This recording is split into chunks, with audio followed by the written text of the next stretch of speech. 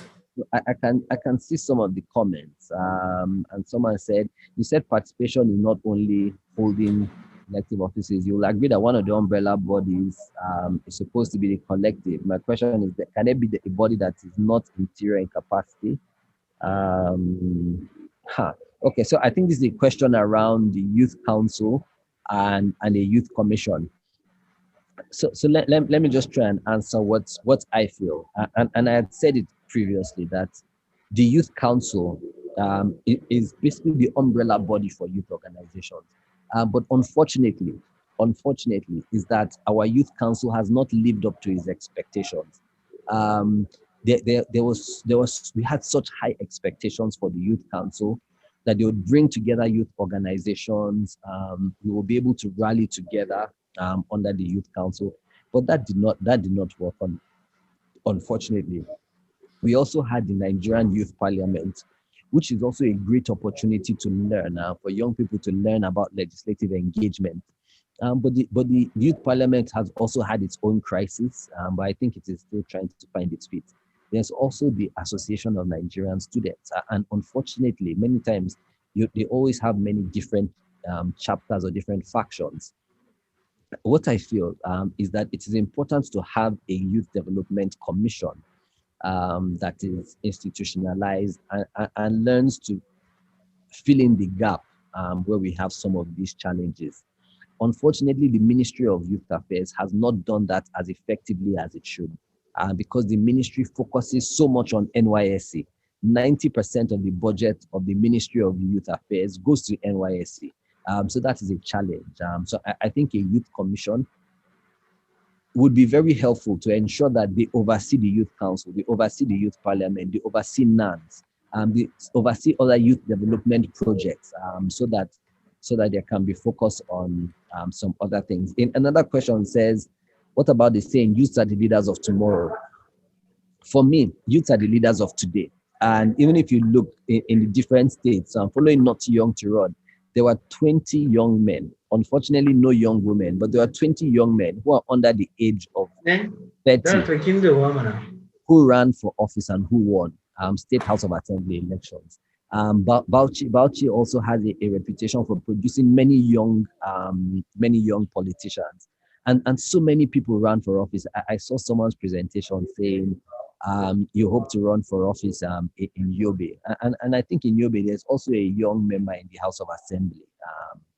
So these are the kind of things that encourage more young people to say, "Oh, I want to run for office." And let me tell you, young people are not the leaders of tomorrow; we're the leaders of today. In October, we had protests across the country, and we could see young people in these protests, being accountable for the results that they received.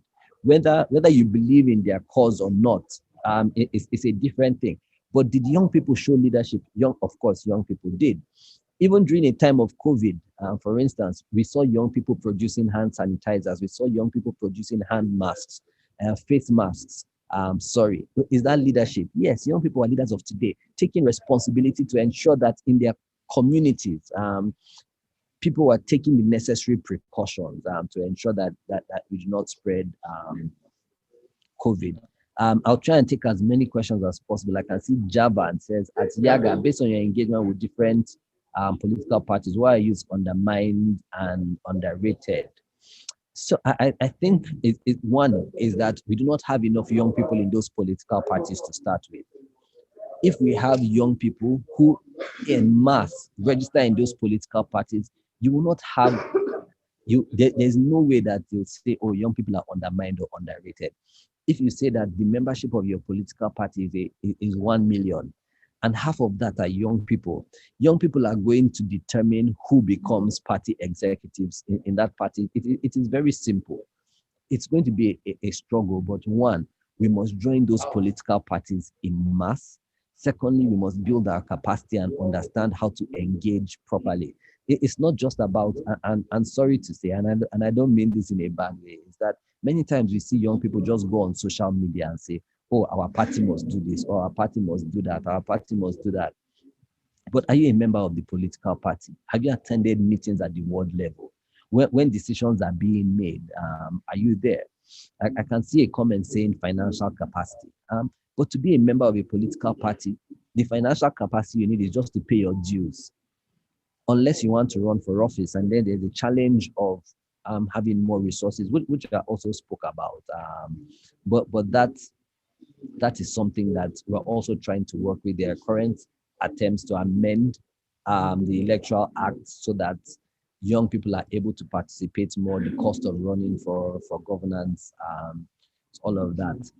My final thoughts, and so I can round up. Unfortunately, I have another presentation to make. Okay, I can see one more question around. Do you think pushing for a youth commission is viable? And yes, I had mentioned earlier, yes, I think it's important for us to have a youth commission because it would oversee some of the youth development efforts that we currently have. Unfortunately, the Ministry of Youth and Sports has not totally lived up to its responsibility of youth development. And from many of the conversations we have had, what, while on one hand, I'm not a big fan of enlarging our civil service and our public service. But we have noticed that there is a gap, and we believe that a youth commission can help to plug that gap. In some states, we've already started to see youth development commissions. I think in Akwa Ibom, there's a law. In Kogi, there's a law. I think in Nasarawa State as well, there's a law for a youth development commission. So even states are starting to do that. But even as I was saying earlier, we must continue to not give up. And I like the fact that you're asking these questions, and it is very important. But we must understand one of my favorite sayings is that the only thing that has changed the world is a group of committed, dedicated people who are committed and dedicated to a cause. Young people are engaged. Someone is asking about why are you young people not engaged? But young people are engaged. Even the fact that we're here together on this call means that we're engaged. And I know that after this course, you're going to go and engage in many different ways. And again, I beg you, if there's one thing that you would remember that I said, is that youth engagement is not just about running for political office. Even though in 2019, we saw an increase in the number of young people. So young people are running for office. Young people are leading movements. Young people are leading NGOs. And you can see Sean and his team and what they are doing. But it also involves holding your government accountable at the local level. Ask your chairman what he's doing with the allocation that he receives. Ask your councillor what they are doing with the allocation that they receive. Even if you don't want to do that, join the political party, go for the political party meetings. And when they are having discussions, make sure that your own contribution represents the interest of the young people. Because many times you go for those meetings and you do not see young people. And that's how you start to grow. You start to engage. When there are policies, nothing stops you from writing an article and sending it to Punch newspaper or The Nation or Daily Trust and say, oh, this policy is being considered or this law is being considered in the National Assembly. And this is my contribution. This is what I think would be better for us to do. Or send a letter to your House of Assembly member or your House of Representatives member. That is engagement in constructive politics and nation building. And the more you find these avenues to engage, the more you're not going to be engaged in violence or stealing ballot boxes or on election day. When young people have spaces to engage more constructively, more formally, in a more institutionalized manner, it reduces all of those negative ways that young people can participate. Someone was talking about if APC and PDP don't give us a chance, why don't we go to other political parties? My job is not to tell you what political party to join, because we're all different. We have different faces, we have different interests, but join a political party of your choice. But don't just be a political party member. If that is what you want to do, if you want to join a political party, join a political party. If you think that is the best way for you to engage, join the political party. If you have an NGO and you think that's the best way to engage, work within your NGO. What your NGO can even do is to encourage young people who want to be party members to join the political parties. But let us continue to find what are those different ways that we can engage. It's from joining political party that you will run for office. It's from running for office that you now start to engage in more constructive politics and nation building. But if we do not start, if we do not do something, no matter how small, then nothing is going to be done. We'll continue complaining online. We'll continue complaining to our friends. When we're watching TV, when we see something wrong, we'll keep on complaining. But let us continue to engage. Let us continue to make things change. Thank you very much, Shewin. Thank you for inviting me. I am so privileged. Thank you for the opportunity. Thank you to all of you for listening in and asking your questions, sometimes very tough questions. But please, you can ask, Shewin can share my email address with you if you have questions or something that you want to continue to reach out to me that I did not speak about. Please feel free to contact me at any time. Thank you very Okay, much. sir. You're welcome. Thank you, Mr. Farouk. It's really great having you. Yes, and I will share my slides with you, so you can Okay. also with the participants after this. Okay, no problem. Thank you so much. Thank you so much. I enjoy your next presentation. Thank you so much. Okay, sir. Thank you. Excuse me. Okay, welcome back, everyone. Let's go through the last session briefly, then we close for the day. I'm sure we're all enjoying ourselves and we're being enlightened, equipped as well. So the next session is engaging the Freedom of Information Act to promote good governance. Many of us will be hearing about good governance, about Freedom of Information Act, Freedom of Information Act. Well, we're going to be sharing the copy of the act to all of us. You'll be able to download them on the portal by tomorrow. You know, this is very critical, and I want us to really participate and enjoy the session. Okay, so quickly, how many of us have heard of the Freedom of Information Act? Can I see? Let's go back to the chat. How many of us have heard about the Freedom of Information Act? Have you heard about it? And if you have heard about it, what do you think it is about? If you have not heard about it, be free to also say, no, I've not heard about it.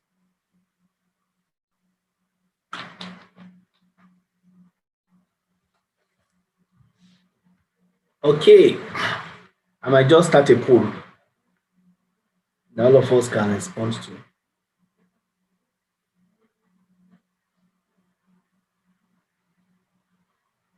Okay, are we ready? Okay, I want to see the chat. Where is the chat?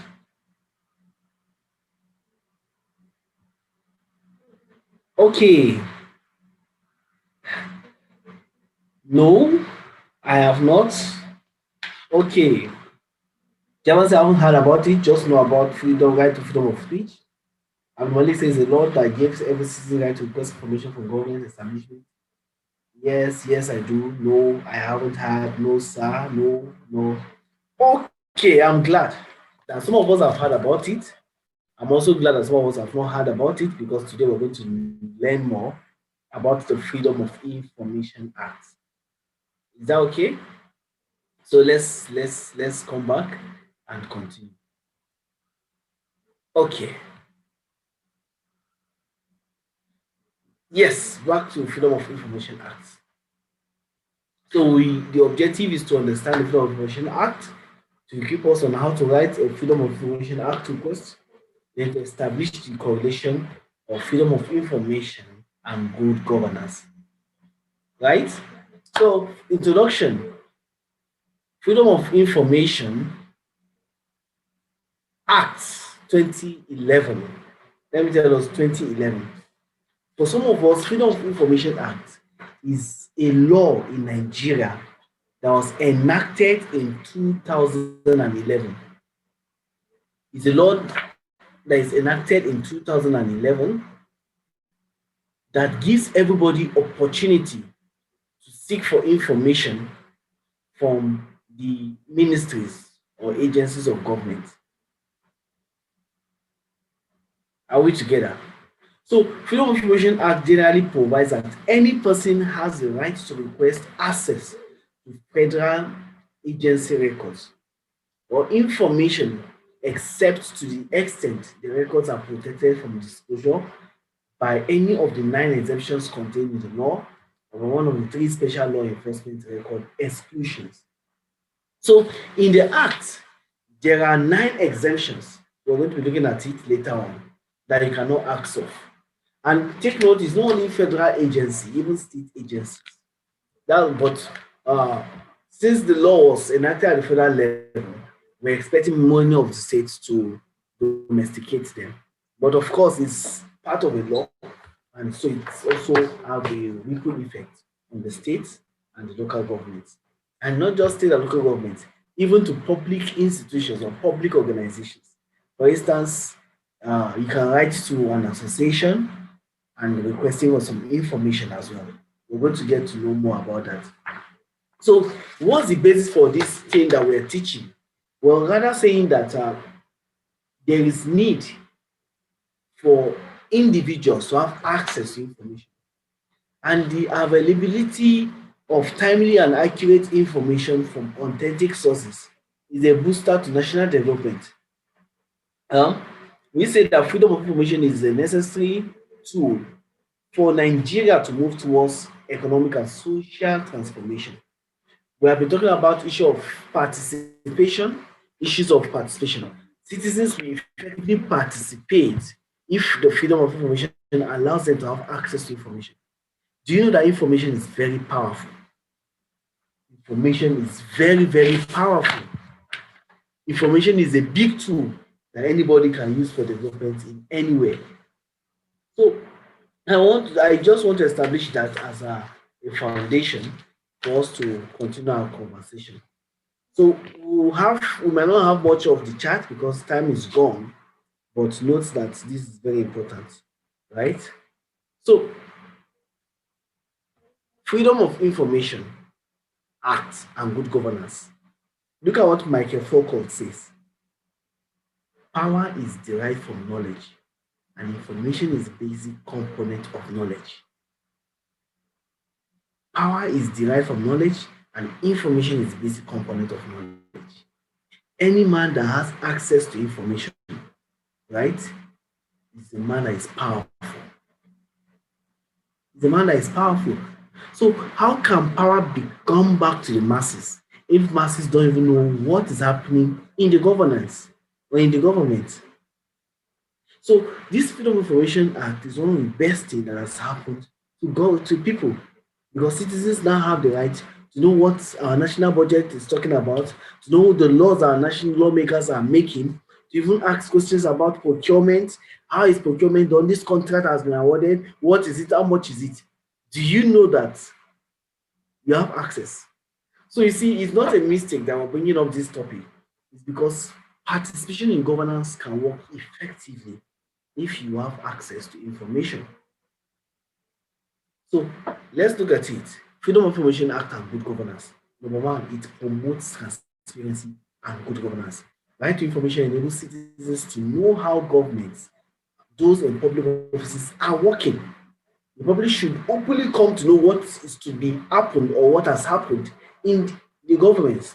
Transparency is the cornerstone of any good government. Accountability is also one key thing about good governance, and that is what Freedom of Information Act promotes. This is a key requirement of good governance.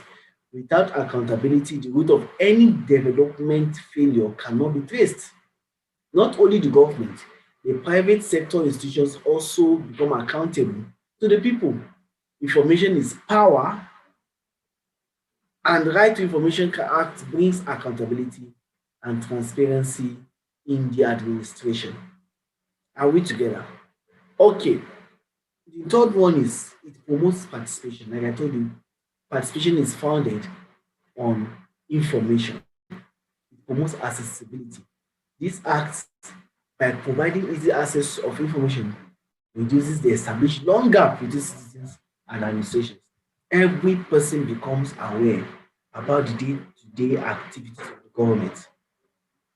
So you have the right to know.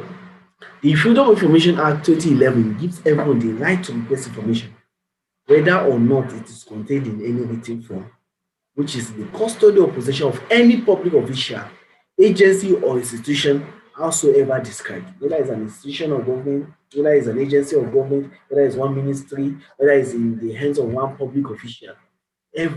This law gives you the power to ask for questions, request for information about what is happening. And let me tell you, you that is requesting for the information, you don't need to show any specific interest in it before they give you. You know, sometimes you go to a ministry, I want to know, please, what is the budget for youth development this year? The next question is, why do you want to know? What do you want to use it for? You see, the law does not permit them to even question you. The law makes it your fundamental right to know information or to ask for information, to request for information. So, what information can be requested? I'm sure this session is interesting for some of us because many of us will be born inside of you. How can I use this? What can I use it for? You know, some of us are looking for power so we can be effective citizens. This is a tool that empowers us as citizens. So what information can be requested? The Freedom of Information Act provides that individuals have the right to request any recorded information held on a public authority. Recorded information isn't restricted to information that is in written form, but also information on records like videos, audios. You understand? Those ones are not even printed. You have access to request for them. Now, who can you make a request to? You see, I have made the presentation very simple so that you understand these things clearly. You can make the request to any public official or agency or institution. Legislative, executive, judicial, administrative, advisory body of the government, including boards, bureau, committees, commissions of the state, and any subsidiary body of those bodies, including but not limited to committees and subcommittees, which are supported in whole or in part of public by public fund, which expends public funds. Any ministry, any agency, any parastatal of government, you can request a freedom of information from them. You can request information from them. How can I make a request? That should be the next thing. If you want to make a freedom of information request, how can you make it? You can choose to make it orally, in writing, or you can even use it to a third party. So illiterate, or if somebody is illiterate or the person is disabled, you can ask a third party to help you document it. On behalf, I'm writing, I'm requesting for this information. I want the information to be presented in so date. I want it to be in this format. And this is what I'm willing to commit to get the information. So simple. So you see, the law allows you to be able to make your request either orally or in written form or through a third party. Now, is the request free of charge? That's the next question. Is the request free of charge? The request is supposed to be free of charge, but the law also allows you to make your own commitment to get some of those information. For instance, you are writing to the scholarship board of the government. And when you wrote to them, you're asking them, please, I want the list of all the 50,000 students that are on scholarship and the amount they were given and the dates they were given the scholarship. See, governments have, or administrations of government, they have budgets, they have things they are working on. So you don't expect them to just quickly pick up paper because you have seen a freedom of question request and then they start printing almost 500 pages document for you. No, they are to account for everything. They have a budget. So what you can do is to put up the costs of presenting the document or of preparing the document, that is printing it or photocopying it. That's the fund, that's the part of the charge that the law permits you to pay. So the only charges for requests are limited to standard charges to document publications and fees transcription where necessary. If for instance the information is in audio format and you want it to be transcribed, and they have to get a professional to transcribe it in document format for you, in paper format for you. Those kind of charges are what you pay. And look at it, they say standard charge. So it's not that it's okay to print 10 pages, print 10,000 naira. You don't, there's no place where you print a document 1,000 at 1,000 naira per page. So you see, if it's 10 naira, they calculate that equivalent, and that's what you're required to pay or to give as a standard. So when can my application be refused? Is it possible for your application to be refused? Yes. When can it be refused? Number one, classified information for national defense or foreign policy. Remember, I said I'm going to be sharing some of the information that can be refused. There has to be classified information for national defense or foreign policy. And see, these things also, they have their own clauses when you go through the document. The document is not much. I think it should be an 11-page document. So I expect all of us to be able to have it, read it, and study it. There are some exemptions as well. For instance, even issue of national defense or foreign policy, some part of it can be disclosed on certain conditions. Another thing that can be excluded is internal personnel rules and practices. For instance, some things that can be exempted is information that is exempt under other laws. There are some other laws like laws on security, laws on data protection. Those things can also be excluded because they are contained in other laws. Then trade secrets and confidential business information. There are also things that should be hidden. For instance, when you make a record, some of us registered our businesses with NAFDAC, and during registration, we gave NAFDAC our trade secrets. NAFDAC doesn't have the right to give anybody the information, your information.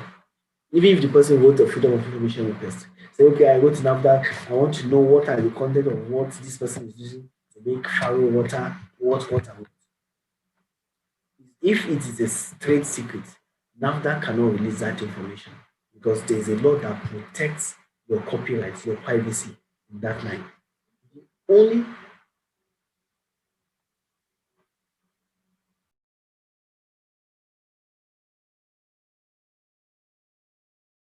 okay, sorry, in the issue of trade secrets or confidential information, the only time NAFDAC can release such is if the trade secret has become a national disaster. Or is, for instance, maybe there is poisoning because of what they are consuming, your personal product. NAFDAC can release your information, your trade secrets, to third-party organization or person for investigation, can even release it to the government. So you see, even some of if some other things are even our health records, that's our health records that are protected by law. Okay. Other information are interagency or interagency or letters that are protected by legal privileges. Personnel and medical files are protected. Law enforcement records or information are protected. Information concerning bank supervisions are protected.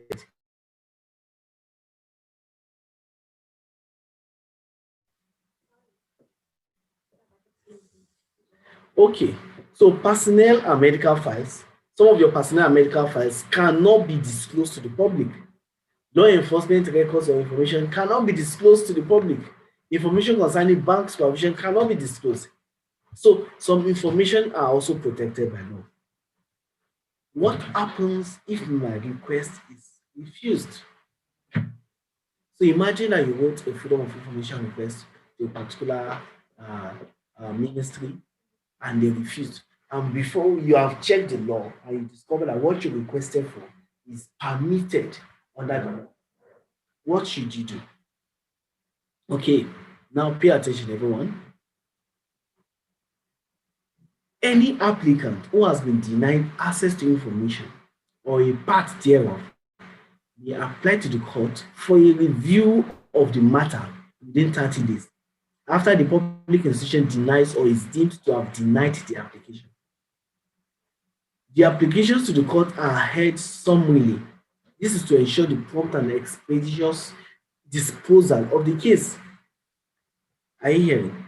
So if your matter has been disclosed, has been denied, your request has been denied, you have been denied access to an information, you can approach the court for a review within 13 days.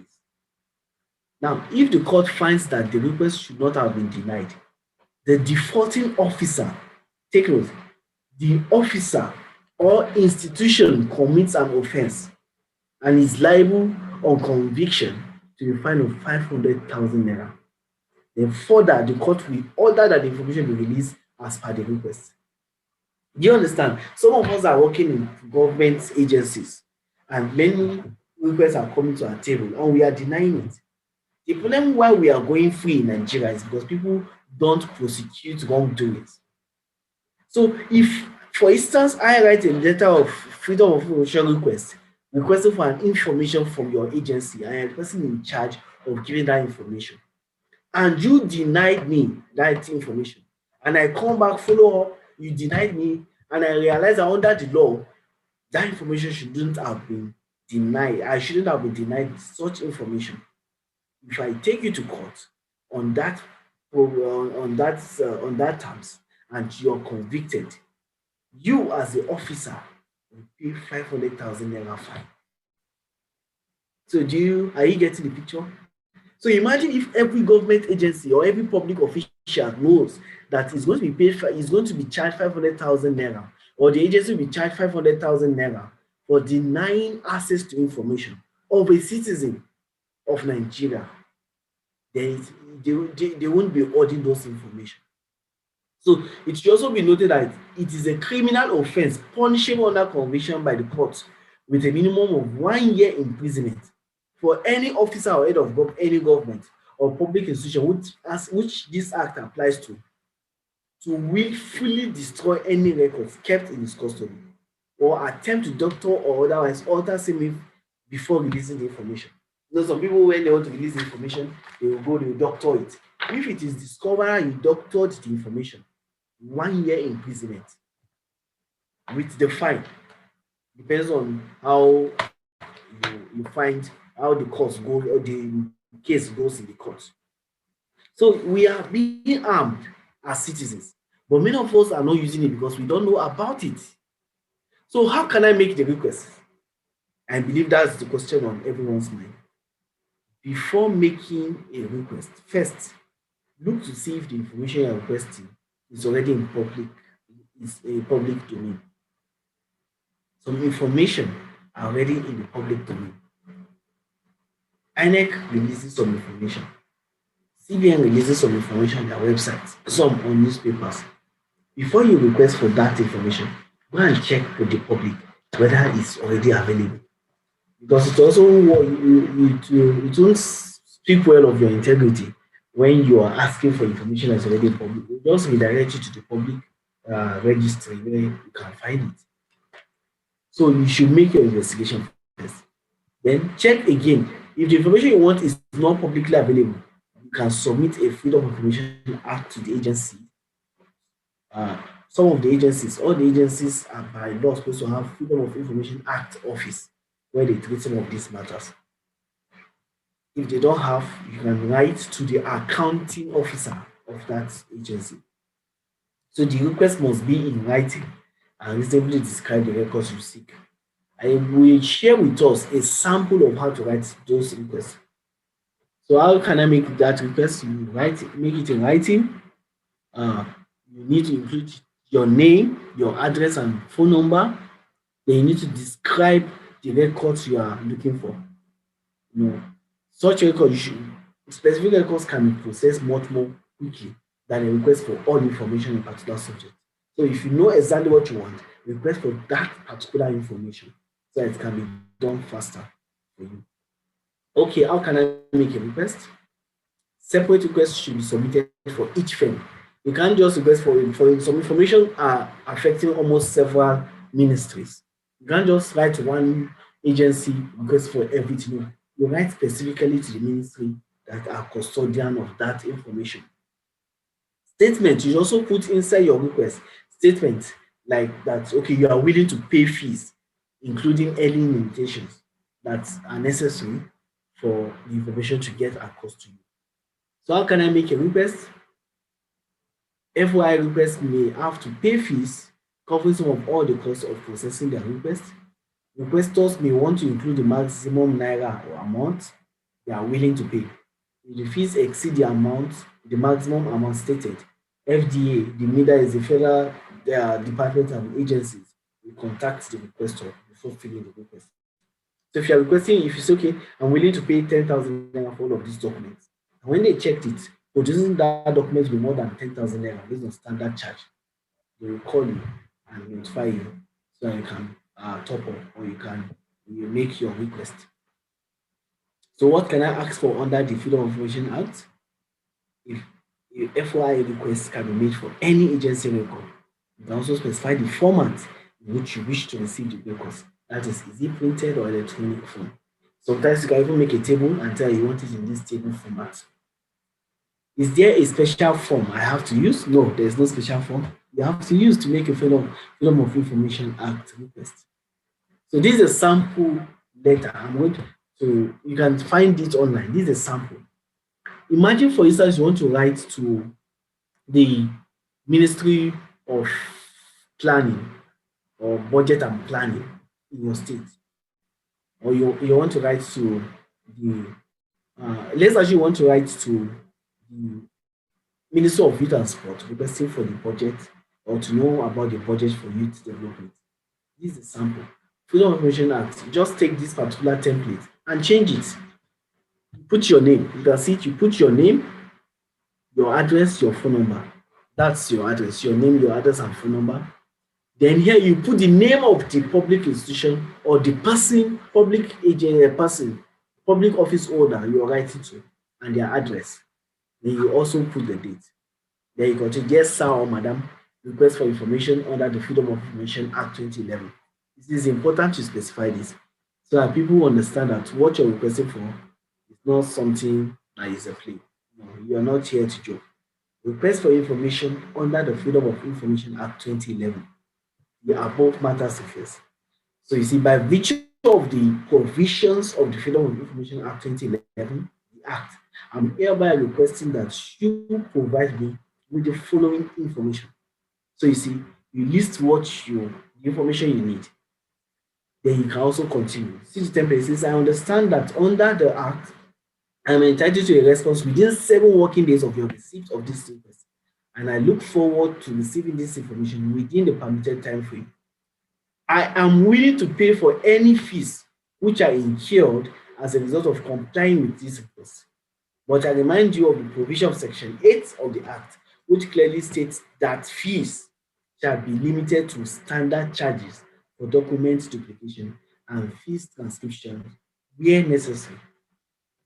Then you can also put it that if upon review of my request, the decision is taken to transfer the request to another agency, I request that you provide me with written notice of this in the manner as prescribed by the Act and within the prescribed time frame. The Act allows an agency, for instance, you are requesting an information from me and you address it to my office. The Act mandates me, since it's not far away or I have access to that particular department, it mandates me to take the request and redirect it to where you will get the information. If it is far away, I write to you and tell you this is not where you can find it. Within the 7 days, I must respond to you.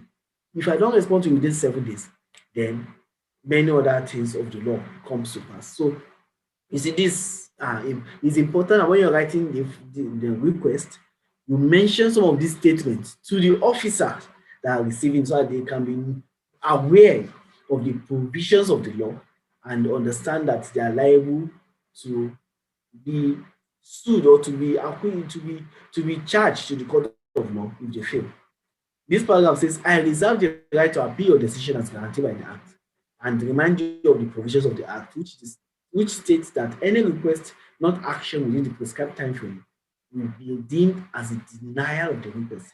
And any wrongful denial of request makes the defaulting officer or institution liable to a fine of 500,000 naira. If you require any clarification, I expect you to contact me. Please acknowledge the receipt of this request and I look forward to receiving the information in the near future. Yours faithfully. Then you search your name and you sign. That is all. So that is how to write a Freedom of Information Act request. Are we together? So I have a particular session for us, which we are going to do in our group. I understand I was supposed to close this meeting by 2:30. Okay, maybe yeah, we have 7 minutes more. Okay, this is the clue. We're dividing us into groups, and in each groups, write you should identify a procurement or government process. Write to the relevant MGA to request for that information. I'm giving you a clue. Your letter of request should be addressed to the accounting officer and not to any political office holder. Are we together, everyone?